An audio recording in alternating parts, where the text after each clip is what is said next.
পদ্মজা ইলমা বেহেরোজ আসসালামু আলাইকুম। আমি মরিয়ম বাই উপন্যাস প্রেমী আপনাদের কাছে আজকে নিয়ে এসেছি পদ্মজা উপন্যাস পর্ব ৬০। রানীর দৃষ্টি শীতল হয়ে এলো। এই মেয়েটার সঙ্গে রাগ দেখানো যায় না। পদ্মজার মাঝেও অদ্ভুত কিছু আছে যা রাগ দমন করতে পারে।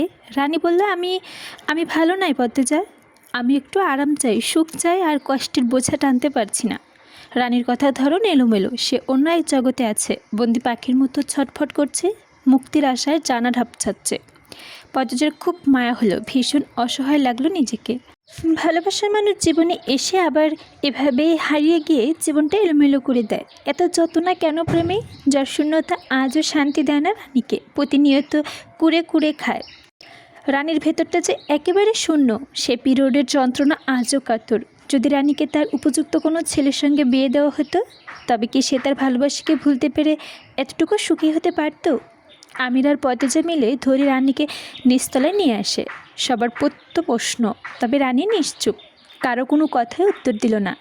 সবাই যদি আত্মি করল, আমিনা খাইয়ে দেয়। পুরনো দিন রানীর বিছানায় শুয়ে থাকে। আমিনা সারাদিন চেষ্টা করেছে রানী যাতে কথা বলে, কিন্তু সে পণ করেছে কথা না বলার। অন্যদিকে মদন ভালো আছে, কয়দিন হাসপাতালে ভর্তি থাকতে হবে। সেলাই লেগেছে কয়টা। গঞ্জনে হাসপাতালে নেওয়া হয়েছিল, এরপর সেখান থেকে শহরে। এই খবরটা ছড়িয়ে পড়েছে গ্রামে। রানীকে সবাই অনেক খারাপ কথা বলছে, অভিশাপ দিচ্ছে। অনেকে বাড়ি বসে বসে একটু কটু কথা বলে গেছে, কেউ নিষেধ করেনি। রানী চুপ করে শুনেছে। বাড়ির অবস্থা কথা ভেবে আমির আর মোড়ল বাড়ির ফেরার কথা বলেনি। দিন শেষে রাত আসে, সুন্দর পৃথিবী জাপটে ধরে ঘোর অন্ধকার। সেই অন্ধকারে হারিয়ে যায় রানী। সকালে চিঠি পাওয়া যায় তার, তাতে লেখা, আমার আলোরে দেখে রাখো তোমরা। ঘন কুয়াশা পেয়ে শীতের বিকেলে নেমেছে ধীরে ধীরে। পদ্মজা আলোকে বুকের সঙ্গে মিশে দোতলা বারান্দায় দাঁড়িয়ে আছে।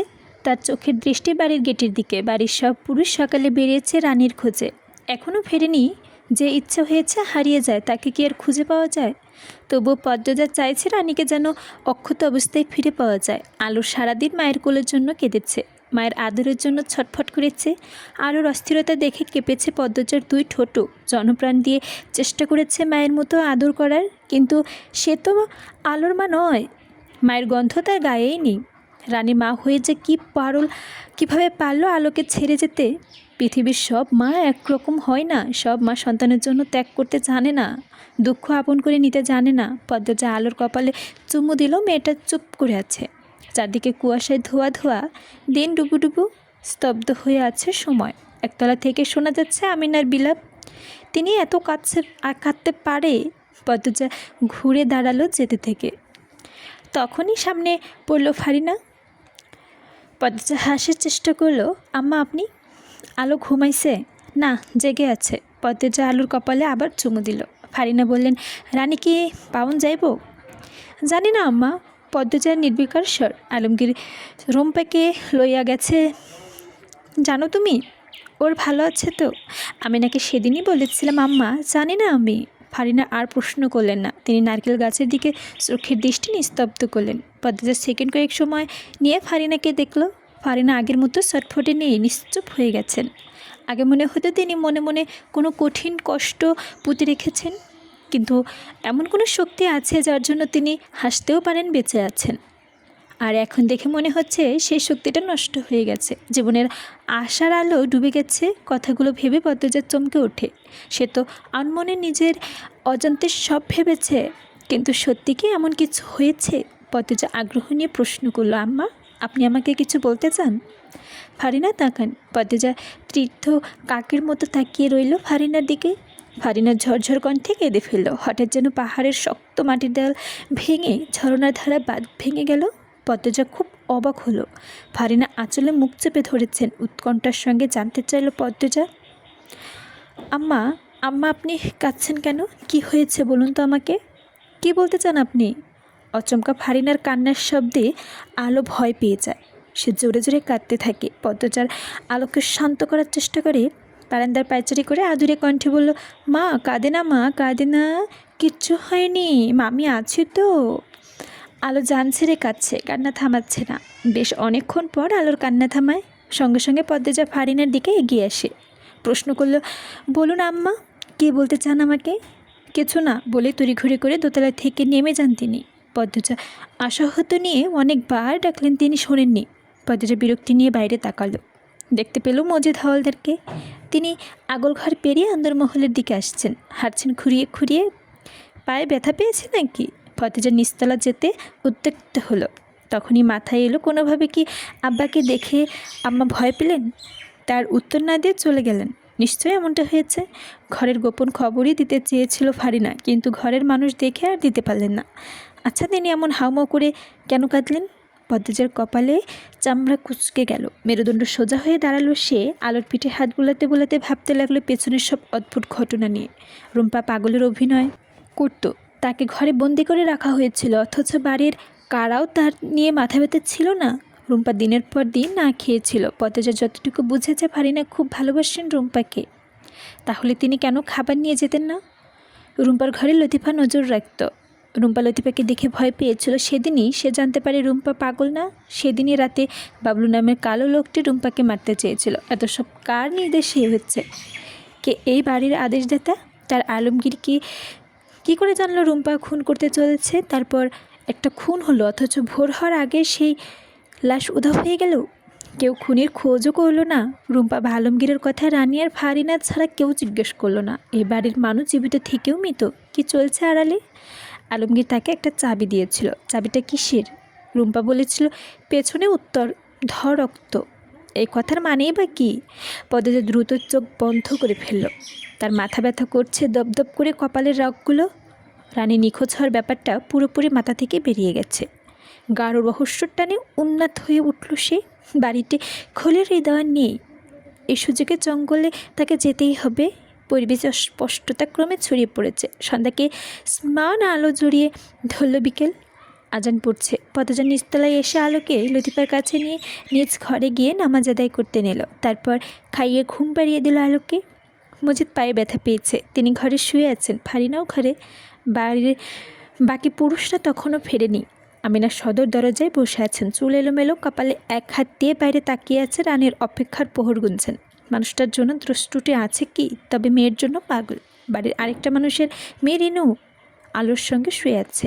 আলো একা ঘরে কিভাবে থাকবে? এই পদ্মজা রিনুকে আলোর সঙ্গে থাকতে বলেছে। লতিফা রান্নাঘরে রান্না করছে। সবাই যে কাজে ব্যস্ত। মানববোধ থেকেও অন্তত রানীর নিখোঁজ হবার শোকে কাতর হওয়া উচিত, কিন্তু পদ্মজা কাতর হতে পারছেন না। তাকে চুম্বকের মতো কিছু টানছে উল্টো দিক থেকে। পদ্মজা শক্ত করে খোপা বাঁধে। শাড়ির আঁচল কোমরে গুজে গায়ে জড়িয়ে নেয় শাল। হাতে নেয় টর্চার ছুরি। তারপর অন্তর্মহলে দ্বিতীয় দরজা দিয়ে বেরিয়ে পড়ে। এক নিঃশ্বাসে ছুটে আসে জঙ্গলের সামনে। হাঁপাতে থাকে চোখের সামনে ঘন জঙ্গল। পেছনে কয়েক হাত দূরে অন্দরমহল। হাড় হিম করা ঠান্ডা। পদ্মজার ঠোঁট কাঁপতে থাকে। এই জায়গায় সে বহুবার এসেছে, কখনো জঙ্গলের ভেতরে পা রাখতে পারেনি। কেউ না কেউ অথবা কোনো না কোনো ঘটনা তাকে বাধা দিয়েছে। আজ কিছুতে সে পা পিছিয়ে যাবে না। তার স্নায়ু উত্তেজিত হয়ে আছে। জঙ্গলের ঘাসে পা রাখতে একটা অদ্ভুত অনুভূতি হয়। গায়ের লোমগুলো দাঁড়িয়ে পড়ে। আরও কয়েক পা এগোতে গা হিম করা অনুভূতি সরসর শব্দ ভেসে আসে। পদ্মজার একটা ভয় ভয় করছে। গাঢ় অন্ধকারে এমন এক গভীর জঙ্গলে সে একা। শীতের বাতাসে গাছের পাতাগুলো শব্দ তুলছে, আর পদ্মজা উৎকণ্ঠ হয়ে উঠেছে। ভয়ভীতি নিয়ে সে সামনে এগোতে থাকে। চারিদিকে ঘাস সরু একটা পথ বাঁধে। হয়তো এই পথ দিয়ে মানুষ চলাচল করে। পদ্মজা সেই পথ ধরতে এগোতে থাকে। সে চোখ ঘুরিয়ে চারপাশ দেখছে। বড় বড় গাছ দেখে মনে হচ্ছে কোনো অশরীর দাঁড়িয়ে আছে। পদ্মজা মনে মনে আয়তাল কুরসি পরে বুকে ফু দেয়। একটা সময় ফুরিয়ে গেলে সেই পথ। পদ্মজা টর্চের আলোতে নতুন পথ খুঁজতে থাকে। সেদিকে তাকায়, সেদিকে বুনো লতাপাতা। যারা এদিকে আসে তারা কি এখানে থেমে যায়? পদ্মজা ভেবে কুল পায় না। মাথার উপর ডানা ঝাপটানোর শব্দ শোনা যাচ্ছে। ধক করে উঠল পদ্মজার বুক। সে টর্চ ধরল মাথার উপর। দুটি পাখি উড়ে গেল। ঠিক সেই মুহূর্তেই চোখের সামনে ভেসে উঠল চন্দ্র তারকানাহীন ম্লান আকাশ। পদ্মজা লম্বা করে নিঃশ্বাস নিল। কি না কি ভেবেছিল সে। স্নায়ুর তীক্ষ্ণ চোখে দেখল চারপাশ। রুম্পার কি বলেছিল মনে পড়তেই সে উত্তরে তাকালো। বেশি দূর দৃষ্টি গেল না। ঝোপঝাড়ে ঢাকা চারপাশ। পদ্মজার মুখে অস্ফুটন বিরক্তিকর শব্দ করল। নিজে নিজে বিড়বিড় করলো, কোনো দিকে যাব না এবার। ছটফট করে কারণে হাত থেকে ছুরি পড়ে গেল। সামনে ঝুঁকে ছুরি তুলতে গিয়ে সেই সঙ্গে সঙ্গে ঘাস থেকে উঠে আসে হাত। পদ্মজা অবাক হলো, এই বুনো ঘাসের শেকড়ে কি মাটির নিচে ছিল না? পদ্মজা উত্তর দিকে আরও কতগুলো ঘাস এক হাতে তোলার চেষ্টা করলো, সঙ্গে সঙ্গে হাতে উঠে এলো এগুলা। সত্যি মাটির নিচে শেকড় নেই। কে বা কারা পথের চিহ্ন আড়াল করতে নতুন তাজা ঘাস দিয়ে সাজিয়ে রেখেছে পথ। পথ লুকাতে প্রায়ই এমন করা হয়, তাহলে তো বেশ পরিশ্রম করে। পদ্মজা উত্তেজনা বেড়ে গেল। সে উত্তরের দিকে পথ ধরে এগোতে থাকে। থামল প্রায় 10 মিনিটের মতো হাঁটার পর। এই মুহূর্তে সে চলে এসেছে জঙ্গলের ঠিক মধ্যেখানে। সামনে ঘন ঝোপঝাড়, পরিত্যক্তভাবে চারিপাদিকে ভুতুরে পরিবেশ। থেকে থেকে পেঁচা ঢাকছে কাছে কোথাও। পদ্মজার বিপদ মাথায় নিয়ে ঝোপঝাড় 2 হাতে সরিয়ে অজানা গন্তব্যের দিকে হাঁটছে। কাটা লাগে মুখে, চামড়া ছিঁড়ে যায়। পদ্মজা ব্যথায় মা বলে আর্তনাদ করে উঠল। ব্যথাকে পাত্তা না দিয়ে এগোতে থাকে সে। ঝোপঝাড় ছেড়ে বড় বড় গাছপালার মাঝে আসতে পদ্মজার মনে হলো তার পেছনে কেউ আছে। টস ঘুরে দাঁড়ালো, কেউ নেই। মনে ভুল ভেবে সামনের দিকে এগিয়ে যেতে থাকে পদ্মজা। আবার মনে হয় পেছনে কেউ আছে। পদ্মজা থমকে ঘুরে তাকালো। তার মনটা আনচান করছে, কুগাইছে, কেমন যেন ভয়ও করছে। এই গভীর জঙ্গলে সে একা। কিছুক্ষণ আগে সন্ধ্যা হলো, কিন্তু এখন মনে হচ্ছে গভীর রাত। কোনো অঘটন ঘটে গেলে কেউ জানবে না। পদ্মজার রগে রগে শিউরে অনুভূতি হয়, ভয়টা বেড়ে যায়। ভেঙে পড়েছে সে। রাতের অন্ধকার তার শক্তি সাহসিকতা যেন শুষে নিচ্ছে।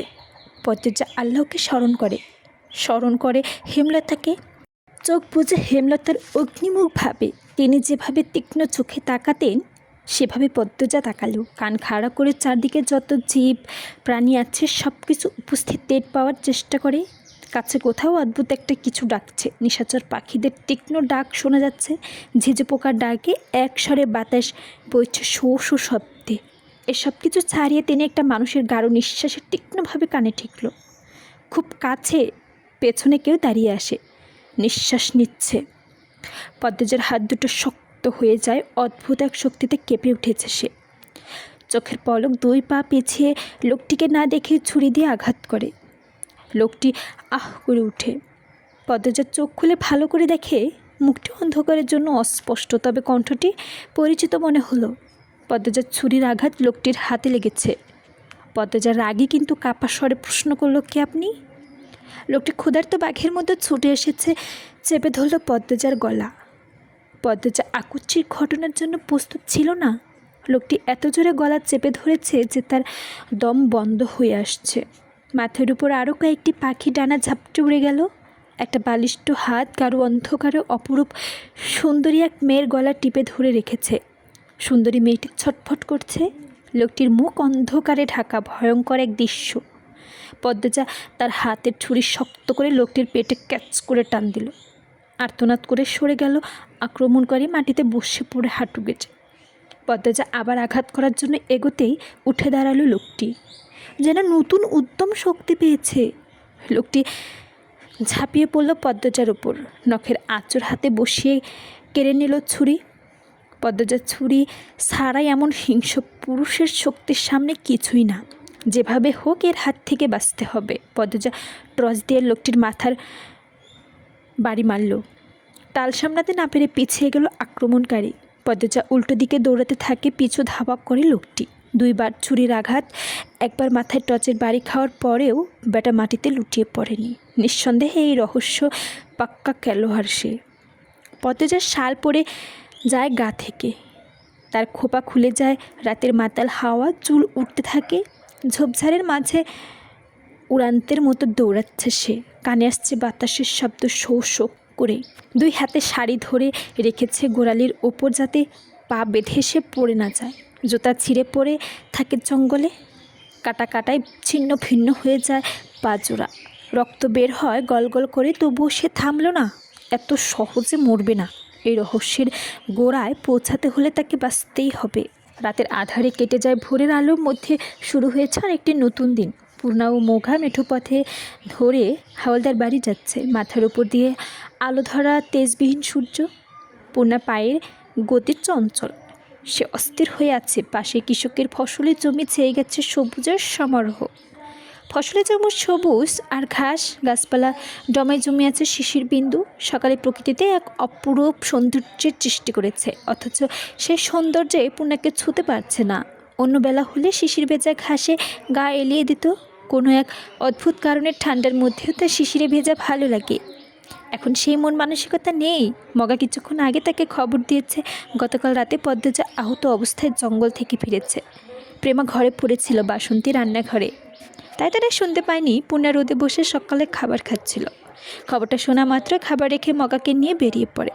কুয়াশা ঢাকা উত্তরে হাওয়া কাঁপতে কাঁপতে পূর্ণা হাওলদের বাড়ি আসে। এক ছুটে পদ্মজার ঘরে যায়। পদ্মজা ঘুমে শিওরে ফারিনা বসে আছে। পূর্ণা করুণ কণ্ঠে জানতে চাইল, ও খালাম্মা, আবার কি হয়েছে? ফারিনা ইশারায় শান্ত হতে বলে। ধীরে সুস্থে রাতের ঘটনা খুলে বললে, গতকাল এশার আজানের সময় পদ্মজা কোথাকে দৌড়ে সদর ঘরে এসে লুটিয়ে পড়ে। পা থেকে গলগল করে রক্ত বের হচ্ছিল, কাটার আঘাতে বিক্ষত, শ্বাস নিচ্ছিল ঘন ঘন, গালের চামড়ার এই অবস্থা। ফারিনা, লতিফা, আমিরা, রিনু পদ্মজাকে দেখে চমকে যায়। আমিনা দূরে দাঁড়িয়ে থাকলেও বাকি তিনজন পদ্মজাকে ধরে ঘরে নিয়ে আসে। পদ্মজা পানি খেতে চায়। পানি খাওয়ার পর বলে সে জঙ্গলে গিয়েছিল। জঙ্গলের কথা শুনতে উপস্থিত দুজনের কাজের মেয়েও ফারিনার মুখ পাংশুটে হয়ে যায়। তারা আর প্রশ্ন করেনি, বরং বুঝে গিয়েছিল কি হয়েছে। কাটা বের করতে গিয়ে আরও রক্তক্ষরণ হয়েছে। পদ্মজা যন্ত্রণার ঠোঁট কামড়াতে শুনেছিল, অনবরত চোখের জল ফেলেছে। ব্যান্ডেজ করাটা জরুরি হয়ে যায়। কাটা ছেঁড়ার প্রাথমিক চিকিৎসা সম্পূর্ণ ফারিনার ধারণা নেই, তাই তিনি মজিদ হাওলদারকে গিয়েই বলেন।